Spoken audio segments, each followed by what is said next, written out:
estar aqui, por que eu quero ser melhor, por que eu quero transformar a minha vida, por que eu quero evoluir, para quem eu quero proporcionar isso, para quem eu quero entregar isso que eu estou buscando, por que eu estou aqui hoje.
Boa noite, estamos de volta agora com o segundo episódio do Plantão Saúde. Sejam todos muito bem-vindos.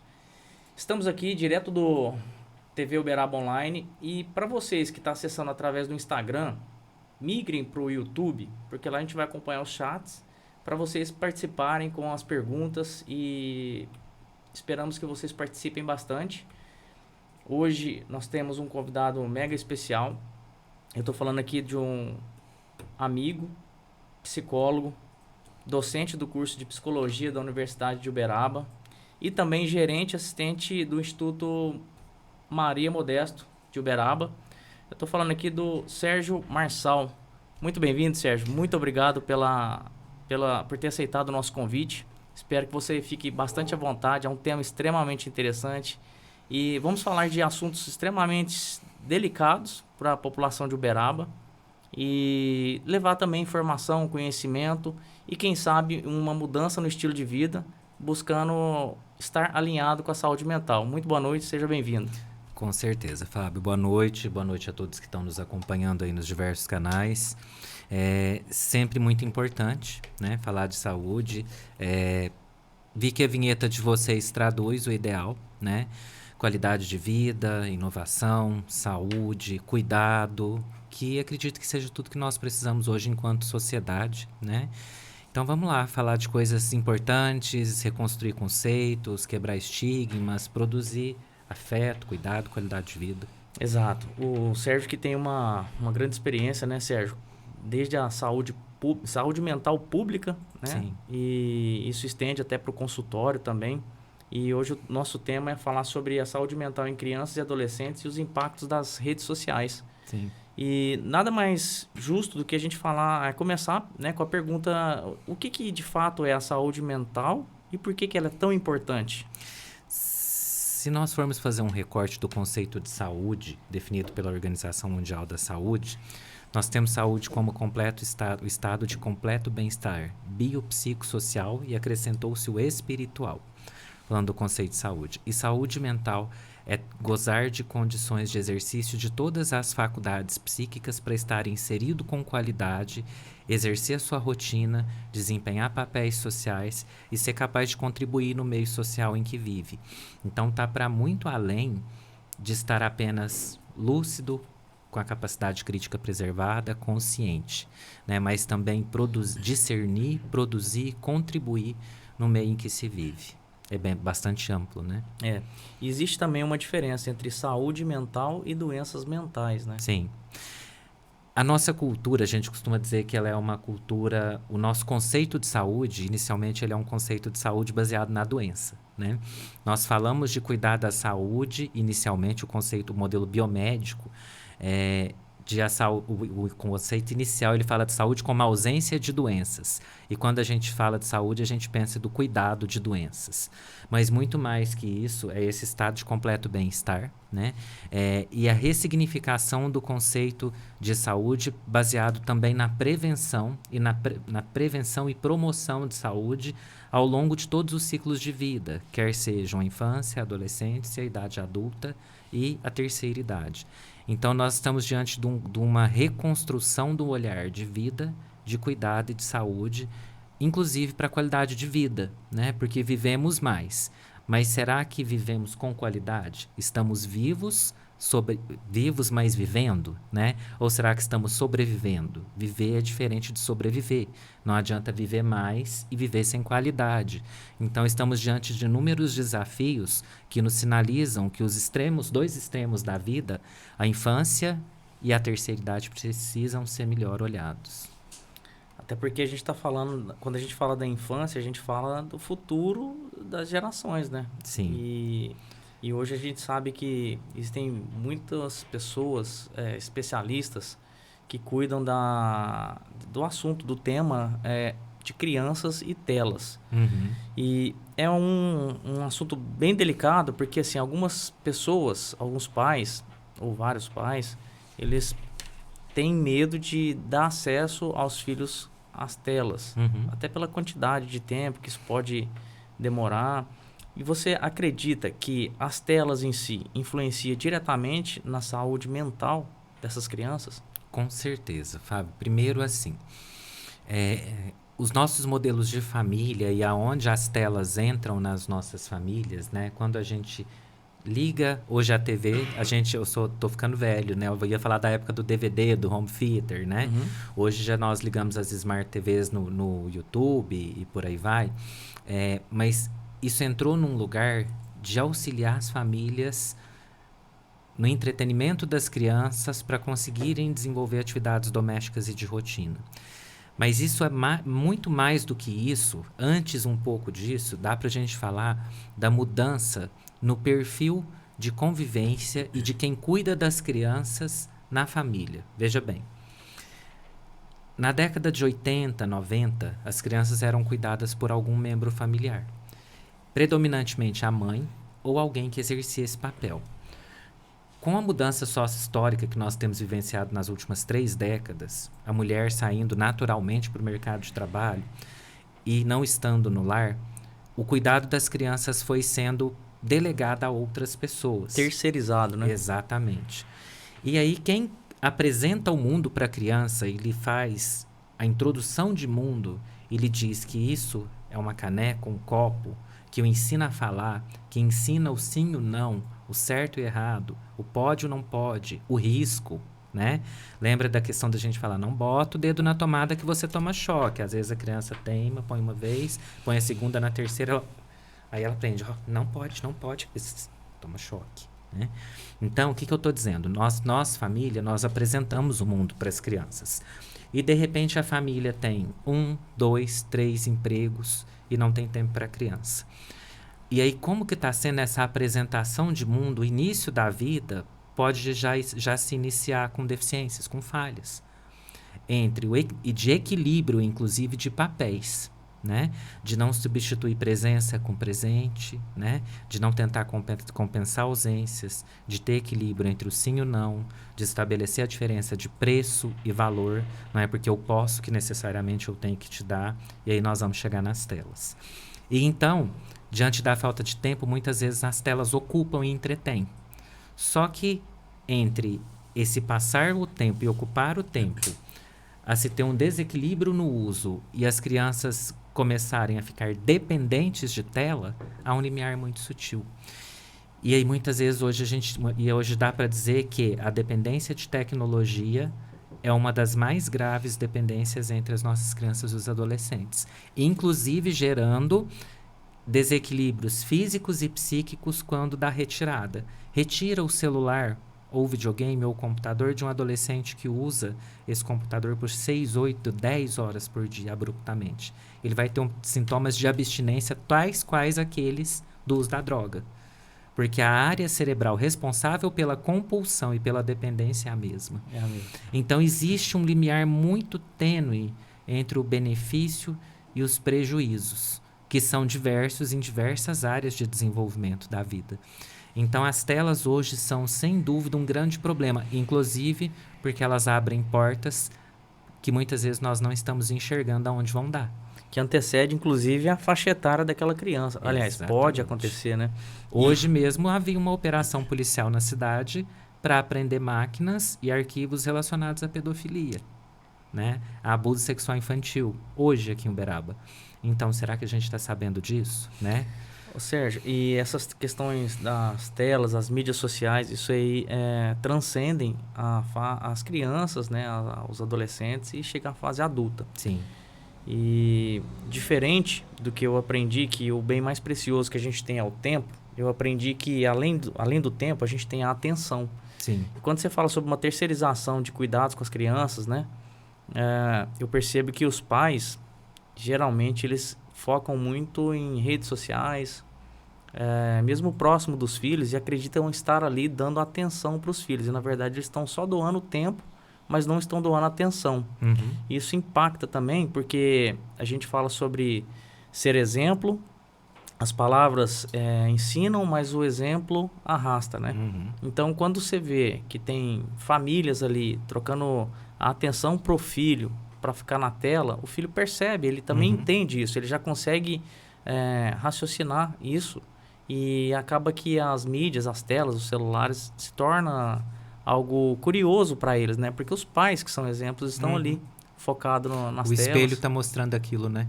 O espelho mostra, exato. E isso impacta diretamente também na conduta com as crianças, né? Sim.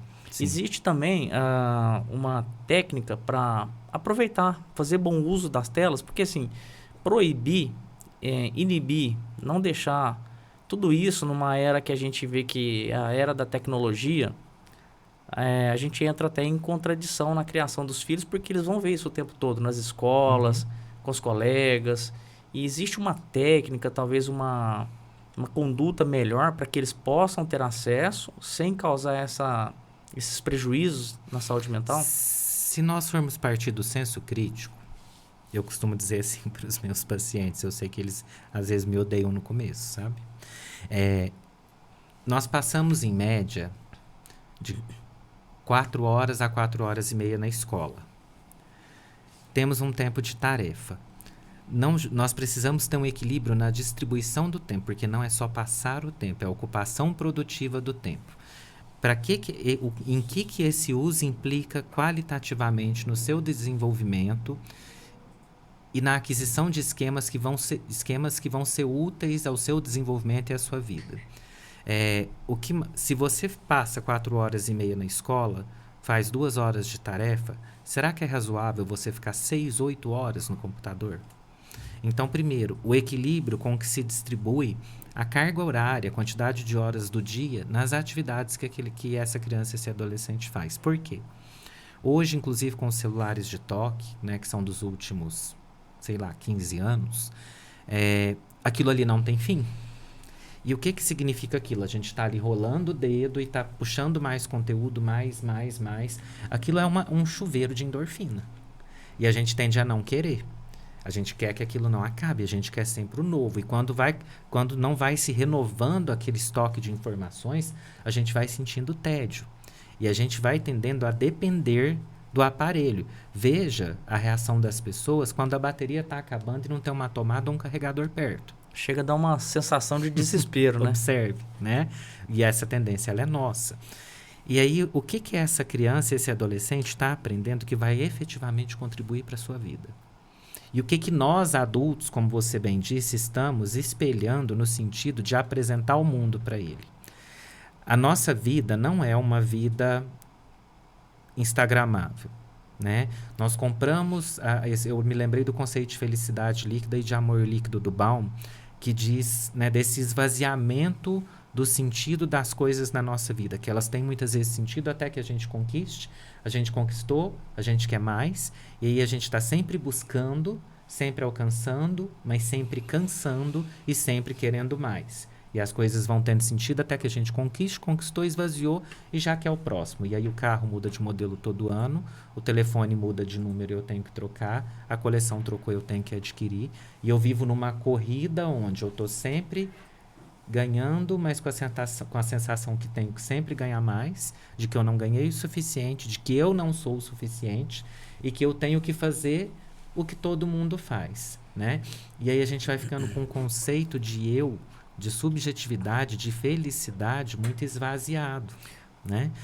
E a vida não vai ser a propaganda da margarina ou da companhia de seguros, né? Eu tenho que entender o que me posiciona no mundo, né? O que eu não sou. Sérgio, 39 anos, psicólogo, casado, residente. Não, isso é ficha de qualificação civil. O que te define enquanto ser no mundo? Isso aí tem muito a ver com uma Né? palavra muito dita nos tempos de hoje, que é o propósito, né? Exato. Sérgio, quando você fala sobre a felicidade no futuro, a felicidade nunca está aqui, né? Ela sempre está no ponto futuro. Ah, quando eu conseguir a minha casa nova, quando eu conquistar o meu carro novo. Inclusive, tem uma palestra em Harvard, muito famosa, e até dessa palestra tem um livro que, se vocês quiserem adquirir o livro, ele fala sobre o jeito Harvard de ser feliz, que fala justamente sobre isso. É para você ter consciência de complemento nesse esvaziamento da felicidade que acontece. Porque a felicidade ela nunca está aqui agora, ela sempre está no ponto futuro. Então, é legal a gente ter metas, objetivos, porém, as pessoas elas se dão o luxo de querer estar feliz quando algo acontecer. E quando esse algo acontece, é o que você disse. Aí o telefone sai um modelo novo, o carro precisa de um modelo novo, e aí eu já ancoro essa felicidade lá no meu próximo objetivo e deixo de viver o aqui e agora. E isso leva, muitas vezes, para casos de ansiedade. Sim. E que, por consequência, pode chegar até a depressão. Sim. Uma sensação, primeiro, de vazio crônico, nada que eu tenha suficiente. Sempre estou me comparando com alguém, e aí sempre vai aparentemente ser alguém melhor que eu. Essa ansiedade de mais, e essa recusa de limite, ou a intolerância à frustração, vão fazendo com que se constitua um modelo de personalidade, uma estrutura de personalidade que não é consistente, eu ia dizer flácida, né? Que não é equilibrada. Uma personalidade flácida, que não tolera frustração. E aí no jogo eu dou game over, começo de novo, compro crédito para passar de fase, né? Hoje os nossos adolescentes compram crédito para avançar de fase, para comprar armas novas, poderes novos, armaduras novas nos jogos. E quando eu não puder fazer isso na vida, o que eu vou fazer? Qual que é o meu recurso? Né? Eu vou me enquartar? Eu costumo dizer, eu vou me enquartar, eu vou me fechar no quarto? Eu vou me cortar? Eu vou tentar me matar? Será que o conceito de vida, ou eu vou simplesmente desesperar nas crises de ansiedade, né? Será que o nosso conceito de vida, ele tá tão frágil que a gente não dá conta de suportar os desafios da vida, né? Enquanto famílias, nós precisamos pensar em que medida e como nós estamos preparando nossas crianças e os nossos jovens para a vida, né? Porque até pouco tempo não se ouvia tanto falar em automutilação e suicídio entre jovens. Com tanta repetição, né, desse mesmo assunto. Sim. Eu queria aproveitar aqui um momento e agradecer o pessoal que está no YouTube. Então, se você que está no Instagram, migra lá para o YouTube. Já tem até uma pergunta aqui. Tinha uma pergunta aqui que fizeram uma pergunta, até não está aqui mais. Quantas horas, Sérgio, que seria o ideal para que os pais pudessem permitir a criança de usar a tela? Olha, essa é uma questão importante para a gente pensar, inclusive, diante de faixas etárias. A criança de 0 a 3 anos, é esperado que ela faça o desenvolvimento no sentido de desenvolvimento físico e de exploração do ambiente. Então, poucos minutos menos que horas por vez. De 3 a 6, essa criança passa para o desenvolvimento social, tanto que dentro do comum nós colocamos a criança na escola com 3 anos, porque ela sai do egocentrismo infantil, nós chamamos de egocentrismo, que é quando ela e a mãe vivem num mundo só deles, né? E ela vai aprender a socializar. Pode ver que a criança com 2 anos, é aquela fase que os estudos canadenses chamam de The Terrible Two, os terríveis 2 anos, a idade da birra, né? E aí com 3 ela já senta em grupo e socializa, então já dá para pôr meia horinha a mais, né? E a partir dos 6 dá para já deixar 1 hora e meia, né?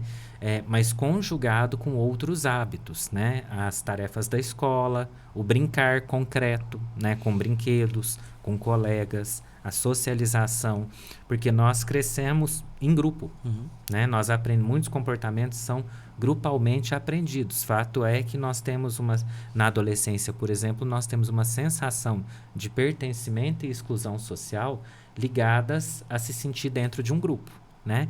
Observe que o adolescente, ele quer ser diferentão, mas ele usa,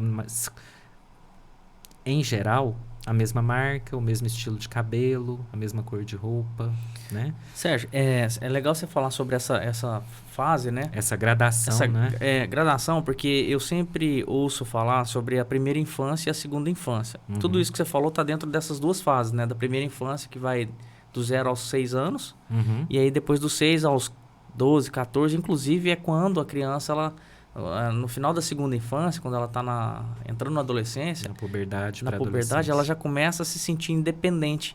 E é por isso que muitas vezes os pais começam a sentir falta dos filhos, dele estar muito envolvido com os amigos. E quando você falou na fase da birra aí, o meu tem 2 anos e 6 meses, então eu estou vivenciando exatamente isso. Só que ele se desenvolveu muito rápido porque ele está na escola desde 1 aninho de idade. Então, mas realmente, essa fase ela está acontecendo, a gente percebe nitidamente, e a tendência é que melhore aqui nos 3 aninhos. Sim. E tem uma outra pergunta aqui. Sérgio, você acha que com quantos anos você já respondeu, né? Porque eu vejo crianças de 4 anos sendo um influenciador, e isso eu acho que não ajuda nada na aprendizagem das crianças. De fato, né? A tecnologia ela veio para ficar, e quem tem acesso vê cada vez mais as crianças... essa pergunta é do Luiz Felipe Sintra, e a gente vê cada vez mais crianças fazendo, sei lá, ficando milionário aí com 12, 13 anos, e quando ele fala de 4 anos, é uma idade muito jovem, com certeza está tendo influência de adultos, né? Mas qual que é a sua percepção com relação a isso? Quem está programando isso que essa criança está apresentando, né? E em que isso acrescenta para essa criança? E de repente ela começa a fazer sucesso, ela tem que produzir mais. E aí, para ela se manter no topo do ranqueamento, né, dos canais, ela tem que ir produzindo mais e conquistando engajamento. E será que ela tem maturidade para ir fazendo uma rotina cada vez mais pesada de produção, de gravação? E será que essa rotina de produção e de gravação não vai substituir aquela rotina que seria a rotina natural de uma criança da idade dela? Então, será que nós não estamos adultizando crianças e, por outro lado, abandonando crianças, né? E nessa questão dos influencers, né? Hoje nós vamos passar uma noite num parque, ou nós vamos passar a noite num supermercado, ou eu vou montar o meu esconderijo. Os conteúdos, se a gente prestar atenção, geralmente eles são assim. Eu estou tentando não ser tosco e indelicado, mas são muitas vezes inúteis. São coisas que não têm nenhuma função. E aí aquele personagem, aquele influencer, ele já tem um boneco dele, que as crianças querem, ele já tem um caderno, a revista, tem a linha completa do material escolar, a mochila, a lancheira. E quando você olha para o que ele produz, você fala, meu Deus, e aí? Né? E aí aquilo que a criança deveria estar desenvolvendo, ela está se tornando espectadora. E está copiando um modelo de vida que não é a vida real. E por outro, então nós temos um ciclo daquele que apresenta não ter uma vida real, uma vida que seria a vida saudável de uma criança, e aquele que assiste também não ter uma vida real porque ele se tornou um espectador. Então é uma completa inversão de valores e do que seria o normal e o desejável e o esperado do desenvolvimento. Essa é uma questão muito séria. E Sérgio, essa informação que você traz para a gente, de forma geral, você está no dia a dia do consultório, né? Você está também no Instituto Maria Modesto, que, apesar de lá atender muitos adultos, mas você está constantemente em contato com a saúde mental. E eu li uma reportagem em um canal extremamente sério que fala que o Brasil lidera um ranking de suicídio entre adolescentes entre 14 e 21 anos. Uhum. Será que tudo isso que tem acontecido não está levando essas crianças para esse fim, vamos dizer assim? Porque eu costumo falar nas minhas palestras, até de forma didática, que a gente nasce com 2 programas pré-definidos. O primeiro deles é se manter vivo. Uhum. E o segundo, ser feliz. Uhum. E nesse processo de ser feliz, você pode se deparar com uma depressão. E em alguns momentos ela se torna perceptível, outros não. E chega a um fim mais doloroso. Uhum. E quando esses programas se chocam, o que acontece? A pessoa ela não quer perder a vida. Ela quer tirar aquela dor. Uhum. E quando aquela dor está impactando com a felicidade, que ela não consegue, é o que você falou, enquartar. Quando a pessoa enquarta é porque ela não consegue enxergar a felicidade em nada. Nada para ela traz um motivo para dar o próximo passo. E aí é onde ela começa a ter ideação suicida e ações suicidas. Uhum. Então, isso faz sentido, essa questão de você ter, de forma didática, esse pensamento de se manter vivo Uhum. e, consequentemente, ser feliz. O manter-se vivo é algo Instintivo. exato, é essencial, é da nossa essência. E o ser feliz, ele vem cheio de relatividade e ele é permeado de múltiplos sentidos que nos atravessam o tempo todo, né? O que é ser feliz? Para mim, de repente, é uma casa, um carro e uma família saudável. Para o outro, não é uma família. Não quer casar, não quer ter filho, né?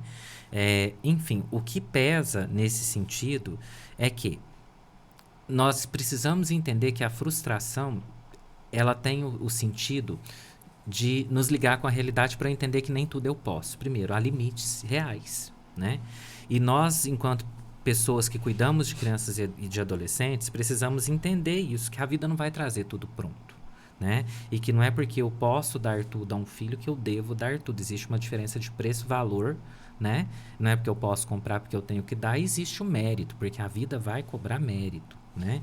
E se eu me frustrar, a frustração serve para eu avaliar onde eu errei e então traçar planos de acertar. E a dor não é dor por dor, né? A dor, ela vai ser uma mola de onde eu vou pular e vou crescer e vou aprender, ou ela vai ser uma pá que eu vou cavar o buraco para me afundar? Né? Em que tipo de inteligência emocional nós estamos construindo? E às vezes há as depressões necessárias. Por quê? Às vezes a gente precisa viver certas coisas. A gente fala na psicanálise de precisar deprimir. A pessoa precisa deprimir porque ela precisa sentir. Porque se ela viver negando, ela vai viver em cima de uma casca de ovo a vida toda, né? E ela precisa fixar os pés no chão. Então, às vezes, a depressão tem uma função de pôr a pessoa em contato com a realidade que ela negou, né? É claro que isso tem que ter um tempo, né? Porque senão vira martírio e pode chegar a limites de ideação, plano e tentativa suicídio ou suicídio consumado, claro. Mas a gente precisa de plasticidade. E o nosso desafio enquanto sociedade hoje é exatamente esse equilíbrio, né? Não é nem mole, passivo, deprimido, nem duro, agressivo. É consistente, firme, na medida. Nem duro, nem mole, mas na medida, consistente. Porque nós estamos vendo os extremos, percebe?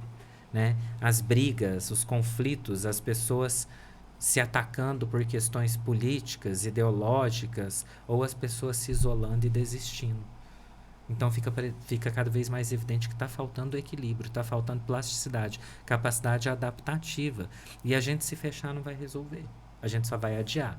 E aquilo de que a gente deixa de falar não deixa de existir, né? Está escondido ali, mas existe. E aquilo que incomoda e que adoece, o fato da gente deixar de falar não deixa de existir. Pelo contrário, tende a se agravar e a piorar, né? Eu tranco a gaveta e jogo a chave fora, mas está ali. Né? E às vezes está fermentando e vai entornar, né? Então o desafio é esse, é construir equilíbrio, entender que as frustrações são naturais, aprender com os problemas, entender que as crises são pedidos de mudança criativa diante de modos de vida que de repente não estão produtivos e positivos, né? Eu costumo dizer que se a gente escrever crise, C-R-I-S-E, tirar o S, nós temos crie. A crise, muitas vezes, é só um pedido do psiquismo de mudança de uma realidade psíquica que não está legal, que não está saudável, né? E a gente não precisa negar, e a gente vai entender que assim como a força na academia é construída gradativamente, a gente vai aumentando as anilhas, a força emocional é a mesma coisa, a gente vai construindo gradativamente. E aí a gente pode sair da cultura do rápido e do instantâneo e do terceirizado, de esperar do outro, e entender que a gente pode protagonizar e pode fazer junto, né? E aí a vida vai saindo do arrastamento, do suportamento, para ter sentido de existência de fato, né? E a gente vai entendendo as depressões, as frustrações e conseguindo crescer junto. Sérgio, eu tô aqui impactado porque são tantas informações e a gente percebe o quanto que isso realmente faz sentido e faz parte da nossa vida, né? E a gente falou sobre crianças, sobre o adolescente e sobre os pais, os educadores, de que forma que eles podem contribuir com toda essa geração, porque assim, eu percebo que existe uma mescla de muitas coisas que essa geração traz de ensinamento para a geração que eu faço parte, por exemplo. E existem muitas coisas que a gente conhece e que a gente precisa levar para essa geração que está chegando. Uhum. Então é um encontro de gerações que precisa tanto a gente se adaptar ao que eles trazem e eles entenderem do que faz parte da nossa geração. Faz sentido tudo isso que eu estou falando? Pode você ia complementar. dizendo na pergunta anterior sobre o índice de suicídio de jovens no Brasil, né? É muito assustador. Hoje eu preparava uma palestra para amanhã, a gente pensar que o suicídio mata mais do que todas as ISTs, as infecções sexualmente transmissíveis, que são o termo atual para as DSTs, né?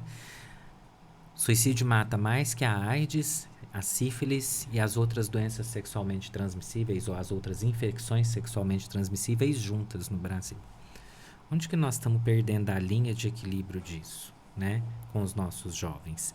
E nesses choques de valor e nesse tempo que é nítido, que é de transição, né? O que a gente faz para conseguir estar junto e não estar sozinho estando no mesmo ambiente, né? Os nossos filhos já nascem com uma cultura diferente, né? Veja bem, eu tenho 39 anos e a minha filha desde pequena ela já sabia ligar a TV, entrar na internet, acessar o Netflix, tinha a linha do tempo dela dos mais acessados, então os ícones, eles já têm uma visualização que você vai enxergar aquilo em qualquer lugar. Se eu ver o M do McDonald's nos Estados Unidos ou na Rússia, eu sei que é um McDonald's assim como o C da Coca-Cola, assim como o botãozinho redondo com um tracinho no meio, que é o liga e desliga da TV. Uma setinha é pause, duas é avança, juntas, né? Dois pininhos é pause, aliás. Uma setinha é play, duas é avançar. E a criança aprende, né? Isso são signos, são significados. O nosso desafio é coabitar e conseguir viver isso junto e dividir valores para não começar a produzir essa guerra de ter a razão que a gente vive hoje. Esses radicalismos, né? Que têm se propagado na política, onde parece que você tem que ter lados, e aí quando você divide em dois lados é o princípio de qualquer guerra, certo? Né? Faz total sentido. Onde você tem que ter lados, onde se eu vestir camisa de determinada cor eu sou uma coisa, se eu vestir de outra cor é outra, onde eu tenho que ter bandeiras para tudo, né? E aí a gente de repente tem muitos especialistas em múltiplos assuntos, mas com conhecimento que não resiste a 3 minutos de discussão, né? Então as coisas não precisam se destruir para existir, elas devem se somar, né? O nosso desafio é coabitar. E a informação e a comunicação, como a gente ia dizendo, nessa transição de paradigma, porque veja, enquanto povo, nós íamos do teocentrismo, onde já tudo se atribuía a Deus, a praga, a peste, a boa ou má colheita, a doença, a morte. À medida que o homem vai desenvolvendo a razão, a gente passa para o antropocentrismo, o homem passa a ser o centro de tudo. Na sequência, a ciência, né? A informação e a ciência. E em meados da década de 90, quando a gente passa da internet de escada para a internet banda larga, do computador de tubo para o LCD, antecessor do que hoje a gente tem, e os telefones que pareciam um tijolão, né? Para aqueles pequenos ainda, e depois o touch, que a gente passa para a era da comunicação e da informação. Esses paradigmas, o teocentrismo Deus, o antropocentrismo, o homem e a informação e comunicação demoraram muitos anos para se estabelecer. E o que ocorre? Nós temos 2 décadas de informação e comunicação. Fica evidente que nós não sabemos ainda como lidar com tanta informação e comunicação tão rápidas. Porque hoje eu falo com qualquer pessoa em lugar do mundo em tempo real por uma chamada de WhatsApp. Mas, ao mesmo tempo, eu, de repente, compro fake news e saio vivendo elas. Olha a época da pandemia como foi. Né? As receitas milagrosas de internet. Então, o desafio é saber como utilizar o que a gente tem posto, a informação e a comunicação, e não ficar necessariamente fazendo choque de valores numa disputa vazia de quem tem a razão. Né? Mas produzir uma organicidade, algo mais orgânico, mais onde a gente possa se juntar e não se estranhar, né? Não adianta só fechar o vidro do carro, subir o muro, botar cerca e achar que a gente tá seguro e achar que a gente é estranho um para o outro, né? A gente está se perdendo uns entre os outros e quase que construindo, eu costumo brincar com os meus alunos, um autismo escolhido. A gente escolhe se isolar se não tomar cuidado, né? E aí o que tem de vida nisso? Nada, Né? Só A gente vida. vai fazendo tocas, né? Então, é não fazer tocas e conseguir coabitar nessas diferenças de cultura, de pensamento, e é entender que a discussão e a superação saudável de ideias que sempre fez as boas construções do mundo, né? É a persistência, é o conhecimento, é um conhecimento superando o outro, né? Que fizeram a gente chegar até aqui enquanto sociedade, enquanto povo. É assustador, né, Sérgio? Quando você entra nesse assunto tão amplo aí e com tantos detalhes, porque o que fez a espécie humana evoluir, apesar de sermos seres mais inteligentes, não foi a inteligência, né? E sim o poder de colaboração. Uhum. E tudo isso que você diz, a gente percebe que hoje, para alguém ganhar, alguém tem que perder. E não necessariamente isso precisa acontecer, né? Sim. Pode ser as duas pessoas ganharem conhecimento, ganhar oportunidade, trabalhar em colaboração com o outro o tempo todo. Eu costumo dizer que a gente pode estar tirando alguém de um caminho de um suicídio só por simplesmente cumprimentar ao passar pela calçada. Uhum. Por quê? Muitas vezes essas pessoas elas estão num estado tão deprimente que ela não se consegue perceber notada. Uhum. E quando você passa por uma pessoa e simplesmente tem um ato de cumprimentá-la, faz com que a pessoa pode se sentir percebida por alguém e desviar ela de um futuro suicídio. E a gente está em Uberaba vendo vários casos recentes de pessoas extremamente jovens tirando a própria vida. E o intuito desse programa, inclusive, a gente teve vários elogios aqui, inclusive pela sua dicção perfeita. Parabéns, doutor Sérgio, está aqui falando. E também parabenizando o programa, a organização. E a gente, para estar aqui com esse programa, falando de saúde mental, trazendo especialistas como o Dr. Sérgio Marçal, isso parte de uma ideologia de realmente levar conhecimento para a população de Uberaba. A gente percebe poucos movimentos nesse sentido e poder contar com uma presença como a do Sérgio é muito importante porque realmente traz conhecimento, conteúdo de extrema relevância para a saúde da população uberamense, que é esse o nosso intuito. Por isso que a gente está sendo transmitido aqui através da TV Uberaba. Então, quem está aí no Instagram, segue pro YouTube. A gente está aqui com o chat aberto, manda as perguntas.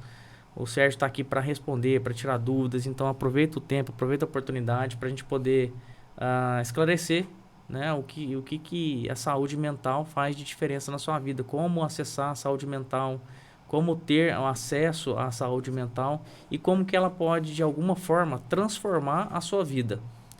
Então, a gente segue aqui, Sérgio. Eu queria até aproveitar a oportunidade de agradecer alguns parceiros.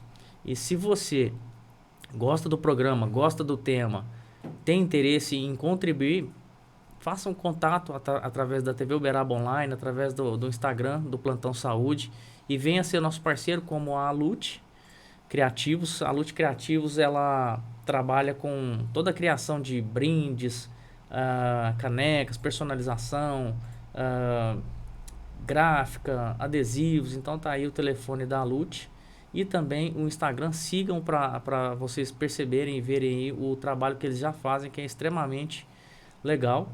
E também a panificadora e padaria Sabor Real, que que é o nosso mais novo parceiro. Então, a Sabor Real, ela tá ali tem 2 lugares em Uberaba, na Leopoldino de Oliveira e na Avenida da Saudade, junto com a Dona Maria Santana Borges. Então, se você tá a fim de tomar um café da tarde, um café da manhã e ter produtos de extrema qualidade, a Sabor Real tá ali para atender vocês, tá? Então, obrigado aos nossos parceiros. E quem tiver a fim de participar aí, entre em contato com a nossa produção, porque nada disso seria possível se a gente não tivesse uma produção por trás disso daí. E, Sérgio, falando de saúde mental, eu até comentei no primeiro episódio, porque as pessoas elas investem em algumas situações que, inclusive, vão tirar a saúde mental, em busca, por exemplo, da dopamina barata, que é essa questão de estar em ambientes que não faz sentido para uma saúde mental. Não estou falando que não tem que se socializar, mas saber em que ambiente você vai frequentar, com que pessoas que você vai estar. E, geralmente, as pessoas têm dificuldade de ter acesso a um processo terapêutico. Sim.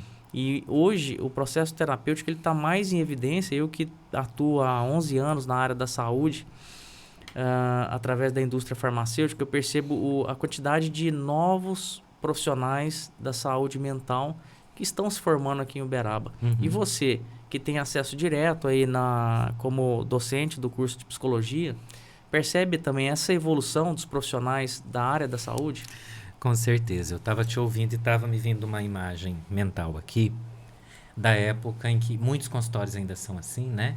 Em que os consultórios de psicólogos, psicanalistas tinham 2 portas, para que ao entrar eu ficasse numa recepção aguardando para passar para a segunda porta, e a pessoa que saísse pelo outro lado, e quem estava entrando e quem estava saindo não se vissem, por uma questão de reserva, até porque por algo cultural, o sofrimento emocional, o sofrimento mental foi posto num lugar de fraqueza, né? E se a gente olhar para os ditados populares, eles ensinam muito disso pra gente, né? Seja forte, não chore, você tem uma vida tão boa, por que você tá assim, né? E aí, será que a gente pergunta pro hipertenso, nossa, mas você tem uma vida tão boa, por que você é hipertenso? Sua vida é tão legal, por que você é diabético, né? Igual a gente pergunta pro deprimido, mas sua vida é tão boa, olha seus filhos, olha sua família, sua vida é tão linda, por que você tá deprimido? Não fica assim. Será que isso é uma escolha, né? E aí a sociedade, eu acredito que despertando, e a pandemia veio dando uma sacudida na gente, né? A pandemia, ela sacudiu a nossa sensação de impotência, de desamparo, de solidão. E olha que loucura a gente pensar que na nossa casa a gente estava sozinho, né? É nosso lar. A casa não é só uma construção de paredes, né? Por que quando a gente viaja longamente, eu pelo menos tenho vontade de chegar na minha casa, abrir a porta e sentir o cheiro da minha casa. De deitar na minha cama e sentir o meu travesseiro. E aí por que de repente quando a gente ficou em casa, a gente olhou para isso como um castigo, né? E aí a gente sentiu desamparo, solidão, negligência, impotência, porque tudo aquilo que explicou a nossa vida, que regeu a nossa vida, a razão e a ciência não deram conta naquele momento. E aí por que eu estou dizendo isso? Porque todos esses sentimentos, eles vêm balançando, mas vão formando ondas, né, de coisas a se resolver. E aí, de fato, as pessoas começam a despertar, antes mesmo da pandemia, para a necessidade de se cuidar. E os jovens também têm procurado mais. Veja, no primeiro período do curso de psicologia, 1 ano atrás, eu tinha 200 alunos. Só no primeiro período. É claro que é muito comum nos cursos superiores em geral, depois haver um balizamento disso, né, uma diminuição natural. Mas alguns cursos da área da saúde estão crescendo muito. A psicologia hoje, em geral, nas universidades do Brasil, ela só é menos concorrida que a medicina. Ela só perde para a medicina, já superou os demais. E os consultórios psiquiátricos, né, e neurológicos estão lotados. E os de psicólogos também começam a sofrer uma movimentação diferente. Eu vejo um processo de despertamento e um processo de querer viver melhor, né? E buscar o auxílio para aquilo que a gente não consegue, porque a gente não é onipotente mesmo. Ninguém pode tudo, não é possível nem necessário, né? E aquilo que a gente não tem, a gente busca fora e está tudo certo, né? Então, eu acredito que há, sim, um processo maior de formação de profissionais, mas a gente precisa também, enquanto profissional, estar sempre investindo em qualificação, em supervisão, em grupo de estudo, porque muitas demandas vão mudando muito rápido, né? Tá aí a tecnologia, já tem no DSM-5 já tem um CID para dependência de uma classificação para dependência de tecnologia. Já é uma doença. Isso há 10 anos atrás não existia, né? E aí a gente precisa saber manejar isso, saber cuidar, precisa saber cuidar das famílias, né? Então, há uma formação maior de profissionais e mais do que formar profissionais, a gente precisa estar atento à qualidade e à ética desse profissional, do profissional que eu sou, do que eu procuro fazer de mim mesmo, enquanto pessoa e profissional, para entregar o meu melhor para o outro, né? Pensar que ao cuidar de alguém, eu estou cuidando do amor da vida de alguém. E eu tenho uma responsabilidade sobre isso, né? Então, além de formar mais profissionais, há sim uma formação maior. A qualidade dessa formação é muito importante. Quando você fala que quando você está cuidando de alguém que tem alguém que ama, isso é muito importante. Por quê? Você está ali numa situação de extrema vulnerabilidade do seu paciente. Uhum. E ter responsabilidade, conhecimento suficiente para tratar aquele paciente, sabendo que por trás deles tem pessoas que estão ali apoiando, incentivando, investindo na saúde mental desse paciente, e ter esse tato, sabendo que é um ser humano, e sabendo que... Porque assim, a gente percebe que isso essa questão da humanização, ela está muito em alta, né? Atendimento humanizado, parto humanizado, até em outros segmentos, não só da saúde, fala-se muito sobre humanização do atendimento. E eu acho extremamente relevante, Sim. porque traz o cuidado, o tato com as pessoas muito mais próximo.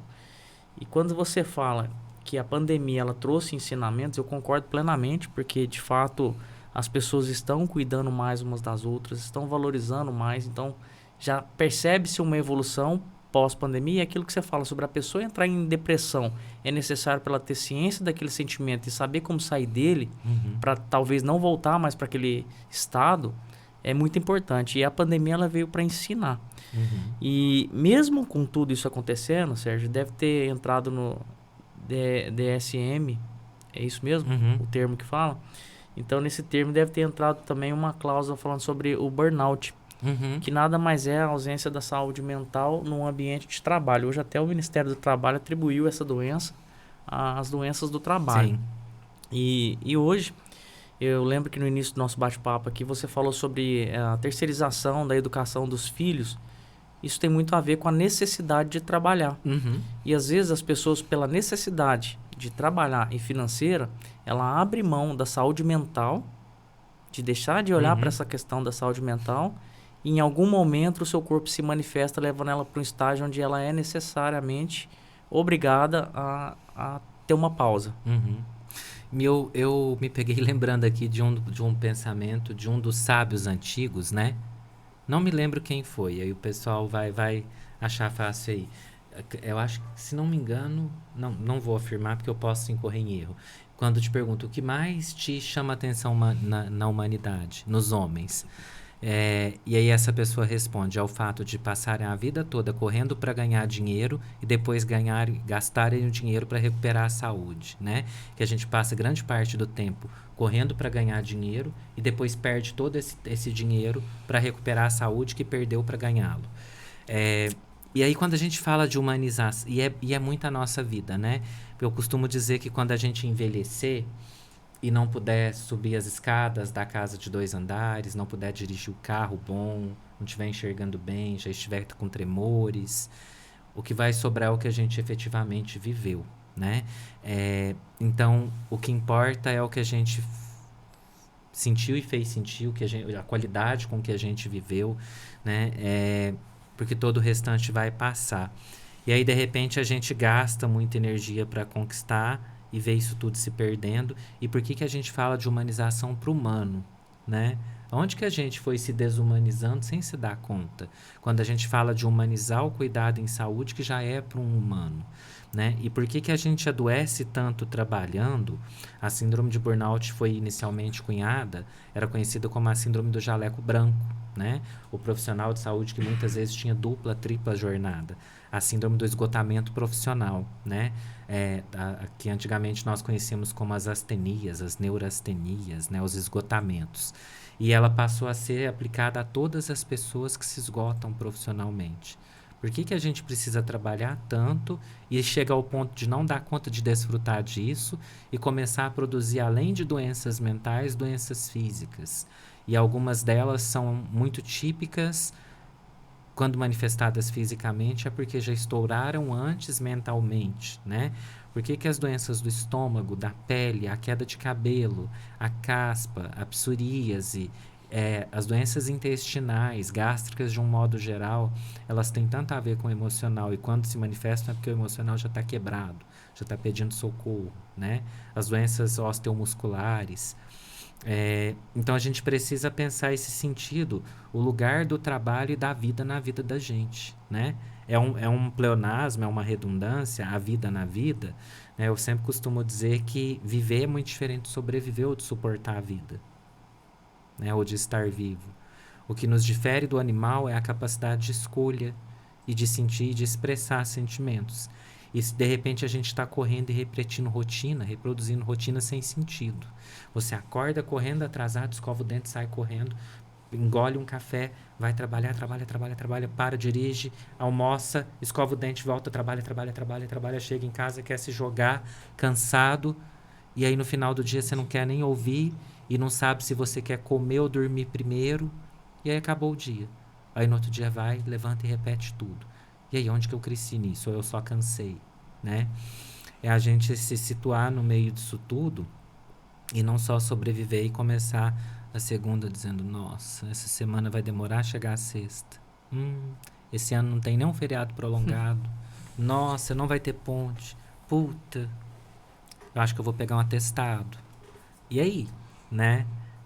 Que vida é essa, né? Esse tá literalmente sobrevivendo, né, Sérgio? Sim. Eu tenho uma metodologia que a gente aplica ele em palestras, em treinamentos, que se chama Viver Fora da Caixa. Uhum. Por quê? As pessoas elas têm o hábito de até usar esse clichê, né? Eu preciso pensar fora da caixa. Uhum.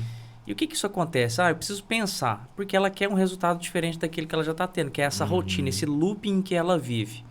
Então, quando se fala em pensar fora da caixa, logo ela vai ter uma ação fora da caixa e, consequentemente, um resultado fora da caixa.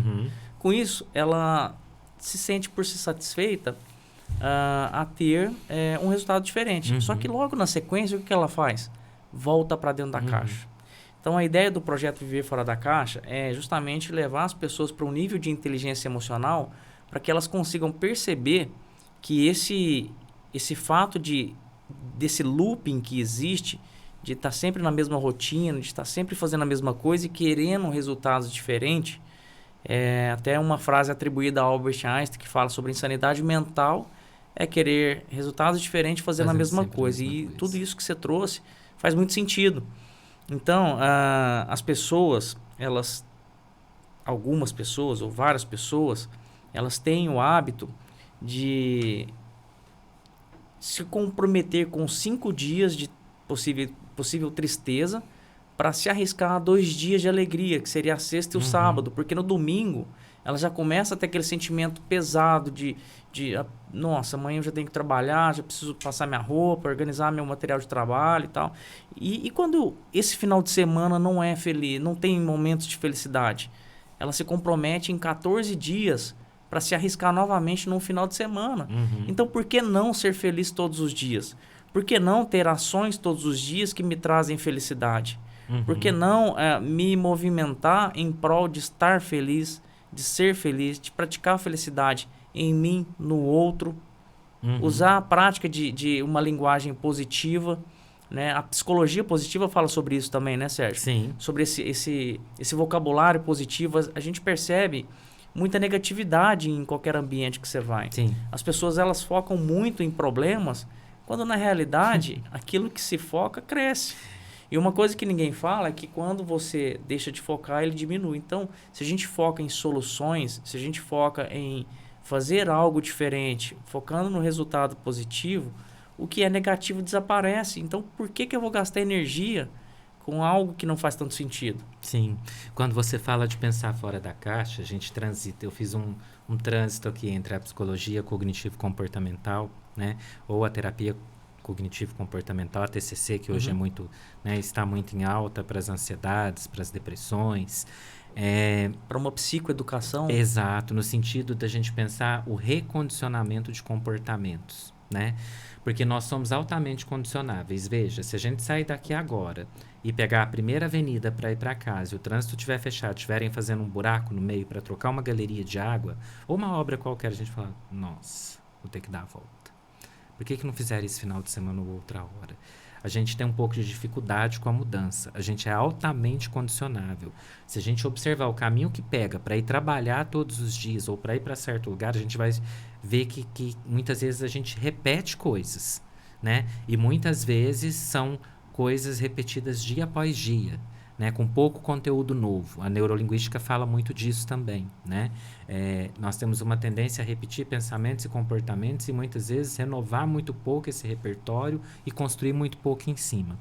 E aí pensar fora da caixa, sair do tradicional, diz de recondicionar comportamentos e não voltar para aqueles comportamentos, né?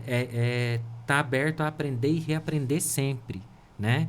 E não apenas reproduzir conceitos, não reproduzir histórias, não perpetuar ciclos, né? Falando já com uma outra linguagem, não repetir a história dos meus pais, não repetir heranças familiares, quebrar ciclos, fazer diferente, né? E pensar felicidade e sair desse conceito de felicidade como uma vida plena, num paraíso, na praia, sem fazer mais nada, nunca mais na vida, né? Milionário, tomando um champanhe ali, igual a propaganda, né? A felicidade não é isso, né? Se você falou do Einstein, eu me lembrei quando Einstein dizia que a felicidade não é a ausência de problemas, mas a capacidade de lidar com eles, né? É a capacidade de construir soluções possíveis e que façam sentido para você. E aí a gente fala também dentro da comportamental a melhor versão de si mesmo, né? A gente não é tudo igual, né? A gente não é lata de Coca-Cola que sai da fábrica tudo igual. Por que a gente quer ser igual então? Né? Quero ter a vida do outro. Eu vejo de longe, mas eu não sei o que acontece com ele, né? Então, recondicionar comportamentos. E será que essas sextas e esses sábados que você falou, que às vezes a gente pensa de alegria, né? São de alegria mesmo ou são de fuga? Onde a gente vai fugir para tentar desopilar o insuportável da semana toda e aí no domingo à noite vai começar a sentir aquela angustiazinha, vai falar assim, puta, amanhã vai começar tudo de novo, né? E esse ciclo se repete, né? Semana após semana, quando a pessoa percebe. E é engraçado que as pessoas, elas pensam e querem acelerar o tempo, né? Porque chega na segunda, eu já quero que chegue na sexta logo. E a gente percebe os comentários, né? Nossa, já estamos no meio do ano. E assim, para mim, esse ano foi tão corrido. Já fiz tantas coisas. E a hora que eu olho, eu falo assim, nossa, ainda estamos no mês 6. Então é uma percepção diferente da realidade. Que realmente o tempo passa rápido. Sim. Mas eu estou usando esse tempo, eu estou preparando esse tempo para alguma coisa. Eu estou aprendendo algo novo a cada dia, eu estou usando a neuroplasticidade para aumentar. E quando você fala de TCC, que é uma psicoeducação, à frente dela vem a terapia do esquema, que é esses esquemas neurais que são construídos e eles vão se solidificando a cada repetição. Como um cimento que endurece. Exato. E as pessoas não percebem que é possível ter essa mudança. Que é possível quebrar esse padrão e criar padrões novos e fortalecer esses novos padrões em busca de uma felicidade plena. Sim. De enxergar a felicidade numa segundona, por exemplo. Porque você imagine o que é você quando a gente começa... E todos nós estamos suscetíveis a isso, né? Quando você começa a segunda esperando a sexta... o quanto de ansiedade, de sofrimento tem ali no meio disso tudo, né? Até essa semana se arrastar. E aí, o que te dá prazer e o que você faz para desfrutar disso e para produzir isso, né? Porque às vezes, eu costumo dizer que tem um teórico da saúde coletiva, o Antônio Lancetti, que fala que A vida precisa ser sobre produzir ilhas de paz em meio ao caos, né? De repente, produzir oásis onde se fizeram desertos.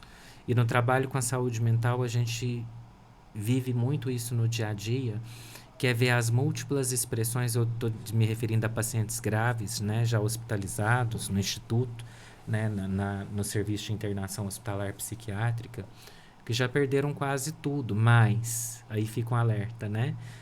Que são muitas vezes que vivem as múltiplas expressões da miséria e da dor humana. O abandono afetivo, social, a miséria econômica, mas aí fica um alerta, né? A doença, ela não é um fenômeno, um fim em si, ela não começa de um dia para o outro. A doença é uma construção social. Ninguém adoece de uma hora para outra. Ninguém fica grave daquele jeito de uma vez, né? Muitas vezes esse processo ele é resultado de microquebras na rotina e que vão levando ao adoecimento e de microviolências. E as pessoas mais pobres sofrem mais, sim, né? Porque muitas vezes elas não têm uma alimentação, uma nutrição de qualidade, uma moradia de qualidade, não têm acesso a esporte, lazer, cultura, a fatores de bem-estar e prazer que contribuem para a saúde mental, né? Então, a gente precisa estar atento também que ninguém adoece do nada. A doença é uma construção.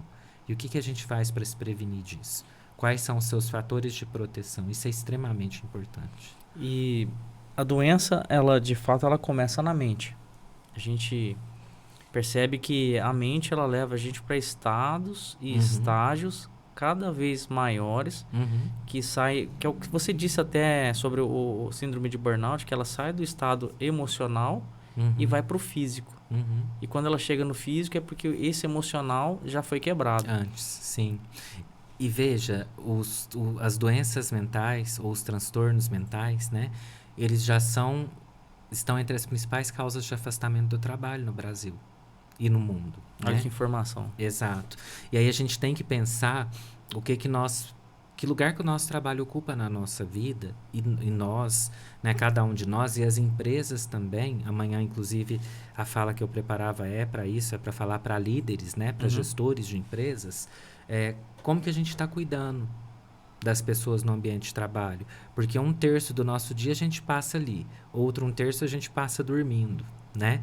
Então, o que nós estamos fazendo dessa força de trabalho, dessas pessoas nesse ambiente? E essa ação é extremamente necessária, né, Sérgio? Sim. Porque o que os empreendedores estão pensando ou estão fazendo para o bem da saúde mental dos seus colaboradores, né? Os seus líderes, porque nem todo mundo empreende nas empresas, mas às vezes empreende em empresas corporativas. Eu acabo liderando pessoas e eu no papel de líder.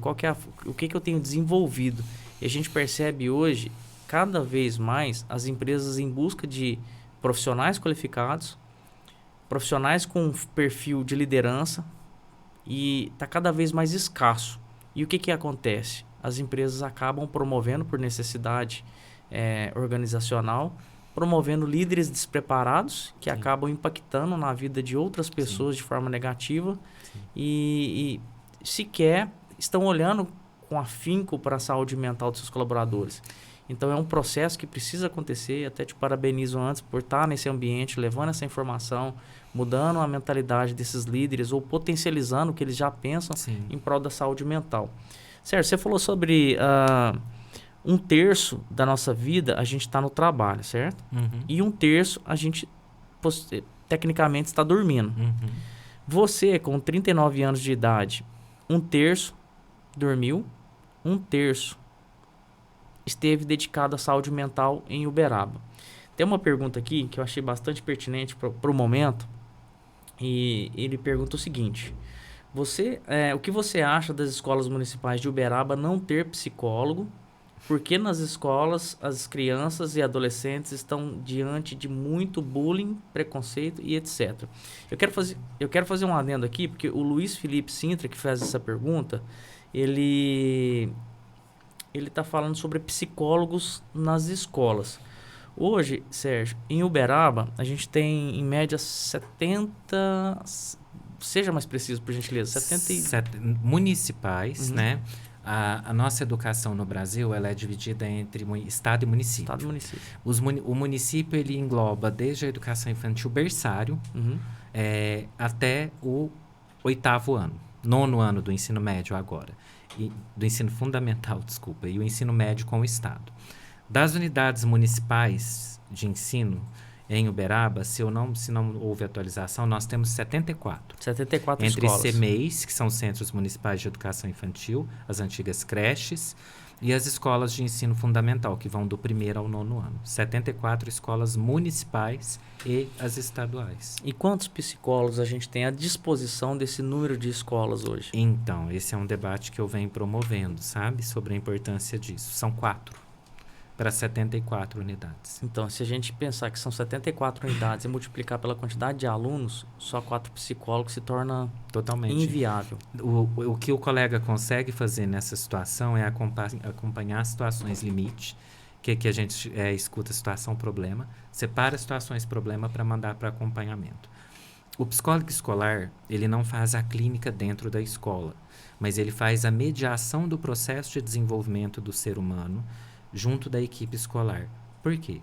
Os professores são preparados para escolarizar e entender um pouco do desenvolvimento, mas eles não dão conta de lidar com o desenvolvimento atípico e com comportamentos atípicos. Nós vimos há um mês, mais ou menos, uma menina que deu 7 facadas na outra dentro de uma escola aqui em Uberaba, lá no Jardim Copacabana. É uma escola que tem uma direção extremamente séria, que eu conheço. Mas essas facadas, elas foram, como a pessoa que perguntou, o Luiz Felipe Sintra, elas foram, na verdade, a expressão de todo um processo prévio, com certeza, de bullying e de violência vivida pela parte que foi a autora da agressão. Então, o psicólogo vai trabalhar todos os processos de desenvolvimento relacionais, de convivência, a preparação da equipe para lidar com a criança, a integração das famílias a respeito do desenvolvimento dos seus filhos, né? E aí, teria que ser, no máximo, 2 unidades escolares a depender para cada psicólogo, e olhe lá. Né? Hoje são 4 para 74. Existe um decreto presidencial, respondendo ao Luiz, de 2019, que determina a atuação do psicólogo assistente social nas unidades de ensino fundamental públicas e privadas. Aliás, nas públicas, desculpa. É um decreto de 2019. Nós estamos em 2024, já temos aí 5 anos, né? 5 anos. Precisamos avançar até para a gente não precisar investir depois também apenas na saúde. Né? Porque aqueles que vão adoecer vão para a saúde, para tratamento. E aí tem um fato importante, eu me lembrei de um professor aqui, quando ele dizia que tudo que não é resolvido nas demais políticas públicas vai para a saúde em forma de demanda de doença. E enquanto for atribuído ao SUS o papel de amortecimento das mazelas sociais, ou seja, tudo que é problema na vida vira doença e cai no SUS. Né? Enquanto for atribuído ao SUS o papel de amortecimento das mazelas sociais, ele será tido como sobrecarregado e ineficiente. Mas por quê? Porque o que causou a doença, a gente trata o sintoma. O paciente chega com uma depressão. Eu posso medicá-lo e oferecer a terapia. Mas e o que provocou a depressão? A violência doméstica, a miséria, enfim. O ambiente onde ele está instalado, né? Aí ele precisaria de proteção social, que é uma outra política, que é a assistência social. Ele precisaria de outros fatores de proteção, esporte, lazer, renda, cultura, habitação, né? Então, as coisas são muito maiores do que o que a gente consegue, do que aquilo que o nosso olho consegue enxergar de frente, né? A gente precisa despertar um pouco mais e enxergar além daquilo que está posto na frente dos nossos olhos. E essa informação que você nos traz, a gente está falando aí de 74 escolas, então o mínimo necessário seria aí de 37 psicólogos habilitados para dar assistência para essas escolas. Para cada um ficar com 2 escolas, estou jogando um número aí, né? Fazendo uma média. Que já melhoraria bastante esse número de cuidado com essas crianças, com esses adolescentes. Então são números que às vezes ninguém tem acesso, ninguém tem como levantar essa informação, então é muito importante isso que a gente está trazendo aqui no nosso programa também. São pessoas extremamente sérias como o Sérgio, e nessa jornada da sua vida, Sérgio, com contato com a saúde mental de Uberaba, e sendo também não só um psicólogo com atendimento no seu consultório, sendo docente do curso de psicologia da Universidade de Uberaba e também gerente assistente do Instituto Maria Modesta, eu acredito que isso te dá uma ampla visão da saúde mental na cidade de Uberaba. E eu queria falar sobre isso, não é o tema do podcast, mas é de extrema relevância pessoas sérias como você estar à frente de ações que defendem a saúde da população de Uberaba. E quando você fala sobre esse conhecimento, do que é necessário, pautado em leis, em emendas que fazem sentido para a saúde da população de Uberaba, te levou a acreditar num passo ainda maior, que é a entrar para a política de Uberaba, hoje como pré-candidato a vereador, e que busca nesse movimento, Sérgio, trazer mais qualidade para a saúde mental de Uberaba. E eu quero que você fique bastante à vontade para falar sobre isso, apesar de não ser o foco do programa, mas eu tenho certeza que vai acalhar com a ideia do Plantão Saúde, que é realmente levar a saúde para a população de Uberaba. Fábio, uma pessoa me fez uma pergunta muito engraçada e ela foi um grande desafio e para ser honesto, foi um conflito importante essa questão da política. Depois de quase 15 anos como servidor, né? Servidor de carreira, como coordenador, né? Eu comecei trabalhando com pacientes graves no CAPS, que é o serviço de referência para pacientes graves no SUS. Acima do CAPS é só internação. Ali eu fui psicólogo, fui coordenador clínico, fui gerente, depois fui coordenador de saúde mental, depois diretor, né, por quase 10 anos. E é muito difícil quando você se propõe a trabalhar, você vê o trabalho ser quebrado a cada troca de gestão.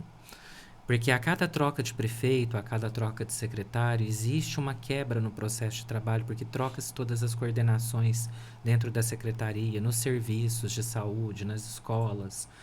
E falando especificamente pela saúde, essa foi uma decisão depois de viver tudo isso, né?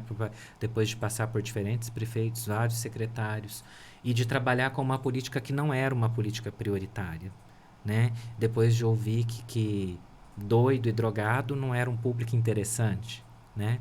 Que era um trabalho meio perdido. Mas a gente não pode ser indiferente à dor do outro quando ela chega pra gente. Porque se a gente tem uma postura ética pessoal antes de uma ética profissional, a gente vai entender que não dá para olhar para a dor do outro e não fazer nada, né?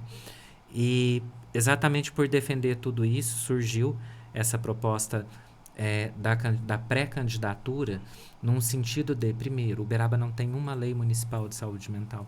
Nós temos uma lei de 1996. Olha quanto tempo, né?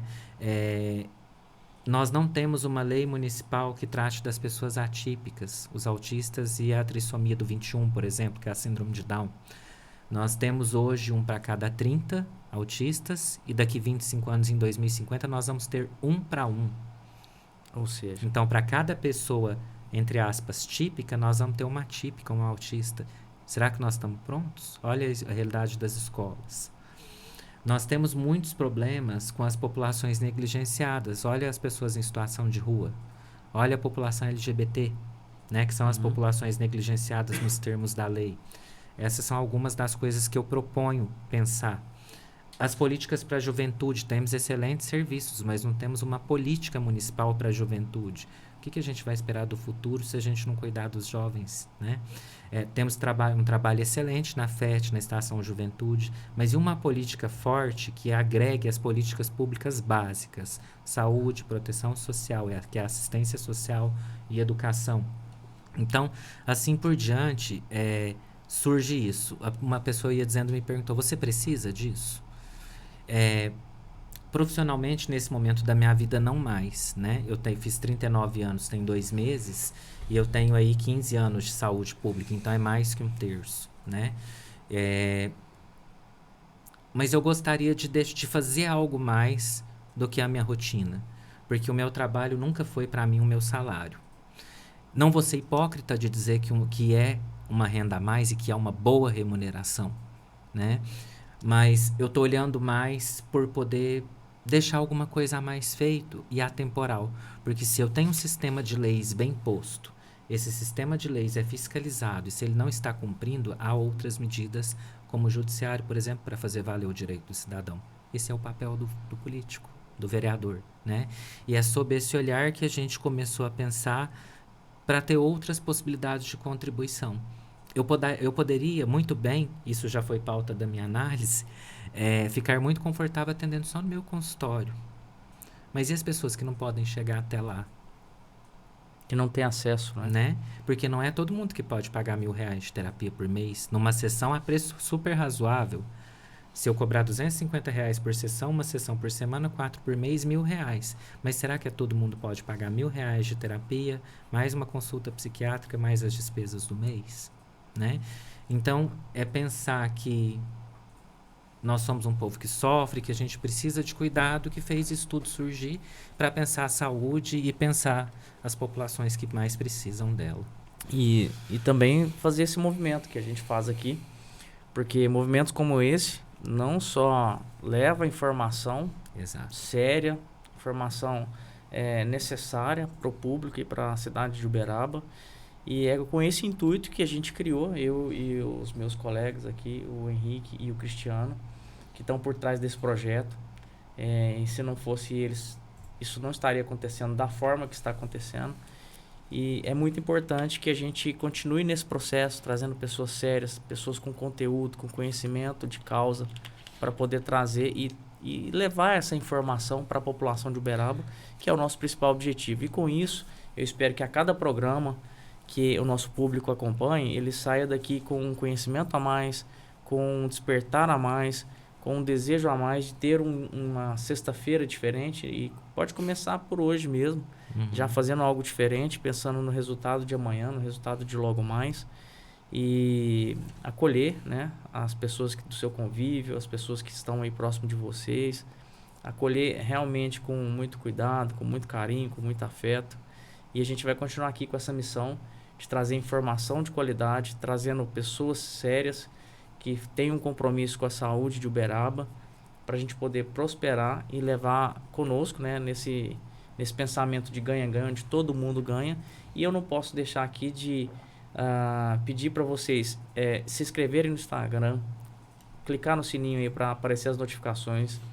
Nós vamos continuar todas as quintas-feiras, às 20 horas, trazendo profissionais de extrema qualidade e know-how. Então eu queria que vocês entrassem no Instagram, Plantão Saúde, e colocassem lá. A gente vai colocar uma caixinha de perguntas e para que vocês sugerem pessoas que a gente possa convidar. A gente já tem uma lista e eu queria que vocês até colocassem, né, quem vocês acham que será o nosso próximo candidato. E também eu quero aqui agradecer os nossos parceiros, a Lute Criativos. A Lute, ela está presente no Instagram, nas mídias sociais, e eles são especialistas em brindes personalizados, canecas, gráficos e adesivos também. Tá aí na tela o telefone de contato e também o Instagram. E também a panificadora Sabor Real, que é o nosso mais novo parceiro. Então você que tem interesse em participar de temas relevantes para a população de Uberaba, faça contato com a nossa equipe aí e venha ser parceiro também. E aproveitando, Sérgio, eu queria te agradecer imensamente por todo o conteúdo, todo o conhecimento que você trouxe. A gente torce para que o melhor aconteça para você nesses próximos dias aí. A gente sabe que é um ano desafiador e que com certeza assim que você estiver no posto que você realmente merece e que você já está, vai trazer ainda mais benefícios para a saúde e para a população de Uberaba. E a Lute, como nosso parceiro, ela sempre deixa para a gente uma recordação do nosso programa para o nosso convidado. Que bacana. Então, sinta-se abraçado por todos nós e pela Lute Criativos, que traz aí para você uma recordação do nosso programa. Que legal, Fábio. Obrigado a quem nos ouviu. É isso, né? Eu acredito que você estava dizendo de um processo de empoderamento, né? A educação pela informação, a emancipação, e para quem nos escuta isso, né? Do simples, do essencial para o extraordinário. A evolução não vai dar salto, mas de pequenos passos cumpre-se longas distâncias, né? E espero que a gente possa caminhar sempre juntos, fazendo sentido na vida uns dos outros. E para fechar, eu costumo sempre repetir lá na minha página, nos meus vídeos, que cuidar e ser cuidado, amar e ser amado são formas da gente se pôr no mundo e de existir, né? Então a vida pode ser mais leve quando a gente se sente útil na vida de alguém e quando a gente se sente acolhido por alguém quando precisa também. E que a gente possa seguir juntos. Agradeço pela oportunidade e deixo para as pessoas que nos ouviram até aqui uma mensagem de positividade, de esperança, para fazer tudo ficar mais leve, né? Para sair do suportamento e gerar vida, né, em todo esse processo longo que, graças a Deus, todos nós temos. Sérgio, você está fazendo uma movimentação muito bacana no seu Instagram. Se você quiser deixar o Instagram para quem ainda não está te seguindo, começar a te seguir e acompanhar o seu trabalho, eu tenho certeza que vai se surpreender com tantas coisas positivas que você tem trago lá no seu Instagram. Sim, é @sergiomarcal.psicólogo. Tá aí na tela, então pode Tudo seguir. junto, Quem ainda não segue, O siga. Marçal sem a cedilha, _psicólogo. Quem quiser me seguir também, coloca aí, diretor. Fábio.melo, tá? Então a gente fala lá nesse canal sobre inteligência emocional, hipnose e acompanha a nossa movimentação lá com as palestras, os treinamentos. Eu tenho certeza que é de grande valia para todos vocês que nos acompanham. Meu muito obrigado a todos que nos assistiram. Quinta que vem estamos aqui de volta às 20 horas e aguardo vocês novamente. Um grande abraço, fiquem com Deus.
Por quem que você está aqui? Por que eu quero ser melhor? Por que eu quero transformar a minha vida? Por que eu quero evoluir? Para quem eu quero proporcionar isso? Para quem eu quero entregar isso que eu estou buscando? Por que eu estou aqui hoje?